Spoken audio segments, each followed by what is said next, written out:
রামের পিতা রাজা দশরথ। কিন্তু রাজা দশরথের নাম কি প্রথম থেকেই রাজা দশরথ ছিল? অর্থাৎ দশরথ নাম কেন হলো তার? এবং তার প্রিয় পত্নী কইকেয়ী, তিনি কইকেয়ীকে সব থেকে বেশি ভালোবাসতেন। কিন্তু কইকেয়ী কি সত্যি আমরা যেভাবে ভিলেন হিসাবে দেখি রামায়ণের, তিনি কি সত্যি ভিলেন? তার কি কোনো ভালো গুণ ছিল না? বা তিনি কি সত্যি এমন কিছু কার্য করেননি যা মনে রাখার মতো?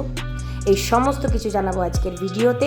এবং কইকেয়ীকে ক্ষণিক সময়ের জন্য আমরা ভিলেন করে না দেখে আমরা আজকের ভিডিওতে কইকেয়ীর মাহাত্ম্য এবং কইকেয়ীর গুণাবলী প্রচার করব। চলুন বন্ধুরা, গোপাল কথা চ্যানেলের আরও একটি নতুন ভিডিওতে আপনাদের সকলকে জানাই স্বাগত। এবং আজকে কইকেয়ীর কিছু অজানা কথা আপনাদের সামনে উপস্থাপনা করব, যা টেলিভিশনের পর্দায় ছোটবেলা থেকে আমরা যে রামায়ণ দেখে বড় হয়েছি তাতে কিন্তু দেখানো হয়নি। চিরকাল মন্থরা এবং কইকেয়ীকে ভিলেন হিসাবেই দেখানো হয়েছে। কিন্তু কইকেয়ী ছিলেন রাজা দশরথের সমস্ত পত্নীদের মধ্যে প্রিয় পত্নী। কেন হলেন প্রিয়, চলুন জেনে নেওয়া যাক। তার আগে যেতে হবে কইকেয়ীর বাল্যকালে, অর্থাৎ কইকেয়ীর জন্ম বৃত্তান্ত থেকে শুরু করতে হবে। কইকেয়ী ছিলেন কেকয়রাজ অশ্বপতির কন্যা।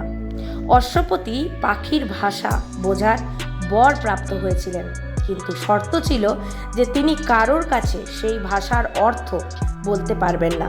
যেই মুহূর্তে পাখিদের ভাষা বোঝার পর তিনি কাউকে তার অর্থ বলবেন, সেই মুহূর্তেই কইকেয়ীর পিতা অর্থাৎ অশ্বপতির মৃত্যু হবে। একদিন তিনি এবং তার স্ত্রী বাগানে ভ্রমণ করছিলেন। এমন সময় অশ্বপতি একজোড়া রাজহাঁসের কথোপকথন শুনে মুগ্ধ হয়ে হেসে ফেলেন। রানী এতে খুব কৌতূহলী হয়ে এর কারণ জিজ্ঞাসা করতে থাকেন, যদিও তিনি জানতেন যে এই কারণ জানালে তার স্বামী অর্থাৎ অশ্বপতির মৃত্যু হবে। তখন রাজা বুঝতে পারলেন যে তার স্ত্রী তার প্রতি ভালোবাসা নেই বললেই চলে।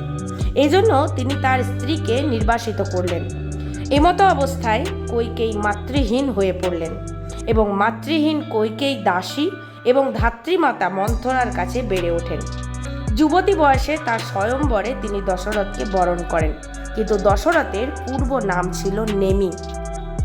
তিনি যেহেতু তার রথ নিয়ে 10 দিক থেকে যুদ্ধ করেছিলেন খুব মহাপরাক্রমের সাথে, তারপর দেবতাগণ দশরথ অর্থাৎ নেমিকে আশীর্বাদ দেন যে 10 দিক থেকে যেরকম তার রথ নিয়ে তিনি যুদ্ধ করেছেন, আজকের পর সমগ্র বিশ্ব তাকে নেমি নয় দশরথ নামে জানবে।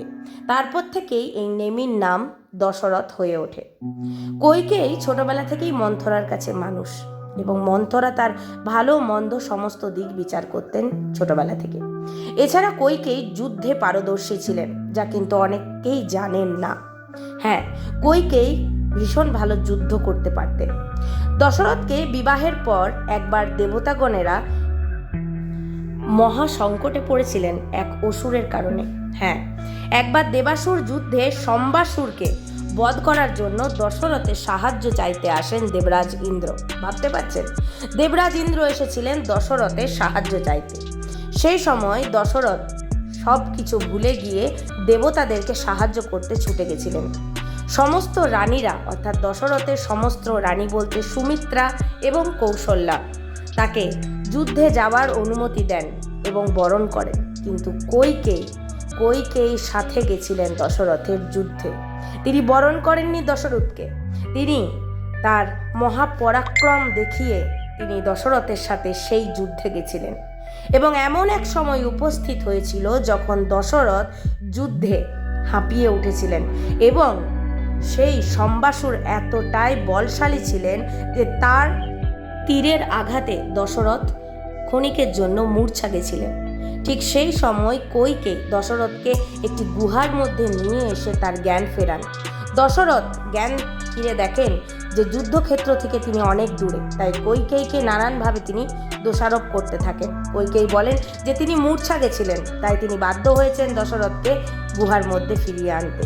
এমতো অবস্থায় দশরথ হিতাহিত জ্ঞান শীর্ণ হয়ে পুনরায় তার রথে চেপে যুদ্ধক্ষেত্রে যান, কিন্তু দশরথ দেখেননি যে তার পেছনে রথের চাকাটি ভেঙে গেছে এমতো অবস্থায় কইকেয়ী রথের পেছনে ছুটতে ছুটতে কোনো রকমের রথে চড়ে তরোয়াল দ্বারা সেই রথের চাকাটিকে আটকে রেখেছিলেন এবং এইভাবে দশরথ মহাপরাক্রমের সাথে 10 দিক থেকে যুদ্ধ করে শম্বাসুরকে বধ করেছিলেন। কিন্তু দশরথ জানতেনই না তার রথের চাকাটি যদি কইকেয়ী না ধরে থাকতো তাহলে কিন্তু দশরথ অনেক আগেই ধরাশায়ী হয়ে পড়ত। যুদ্ধ শেষে যখন এই ঘটনা দশরথ দেখেন নিজের চোখে, তখন কইকেয়ীর হাত ক্ষতবিক্ষত রক্তাক্ত। সেই সময় দশরথ কইকেয়ীর ওপর প্রসন্ন হয়ে বলেছিলেন, তুমি বর চাও, তুমি কি আমার কাছে চাও? কারণ তুমি দুইবার আমাকে রক্ষা করেছো। প্রথমবার আমি মূর্ছা গেছি, তখন আমার জ্ঞান ফিরিয়েছো, এবং দ্বিতীয়বার আমার রথকে রক্ষা করে আমার যুদ্ধে জয়ী লাভ করতে সাহায্য করেছো। তাই তুমি দুটো বর চাও। সেই সময় কইকেয়ী বলেন, যথা সময়ে মহারাজ, আপনার কাছে আমি বর চেয়ে নেব। এবং এর পরের ঘটনা বন্ধুরা আপনাদের সকলের জানা। সেই দুটি বর ছিল যা পরবর্তীকালে কইকেয়ী দশরথের কাছে চান এবং দশরথ তা না করতে পারেননি। তা হলো ভরতকে রাজা করা এবং রামকে 14 বছরের জন্য বনবাসে পাঠানো। এবং দশরথ তার নিজের জীবনের জন্য কইকেয়ীর কাছে ঋণী ছিলেন, তাই এই দুটি বর দিতে বাধ্য হয়েছিলেন কইকেয়ীকে। আসলে কইকেয়ী খারাপ ছিলেন না, মন্থরার কুপরামর্শে কইকেয়ী খারাপ হতে বাধ্য হয়েছিলেন, নিজের স্বার্থ বুঝে নিতে বাধ্য হয়েছিলেন। কিন্তু যেহেতু দশরথের প্রাণ বাঁচিয়েছিলেন, তারপর থেকেই কিন্তু দশরথের প্রাণের প্রিয় হয়ে উঠেছিলেন কইকেয়ী। কিন্তু বন্ধুরা, আমরা কইকেয়ীর খারাপ দিকটাই জানতাম এতকাল, ভালো দিকটা আমরা জানতামই না যে তিনি এত ভালো যুদ্ধে পারদর্শী এক মহীয়সী নারী ছিলেন। তিনি তার স্বামীকে বাঁচানোর জন্য তাকে রাজসভা থেকে বিদায় দেননি, সঙ্গে গেছিলেন যে যদি মৃত্যুকে বরণ করতে হয় তাহলে স্বামী স্ত্রী একসাথে সেই মৃত্যুকে বরণ করব। এই ছিল বন্ধুরা কইকেয়ীর ভালো দিক, যা গোপাল কথা চ্যানেলের মাধ্যমে আজকে আপনাদের সামনে তুলে ধরলাম। যদি ভিডিওটা ভালো লাগে অবশ্যই লাইক করবেন, কমেন্ট করবেন এবং শেয়ার করে সকলকে জানার সুযোগ করে দেবেন। আজ এখানেই বিদায় নিলাম বন্ধুরা। রাধে রাধে।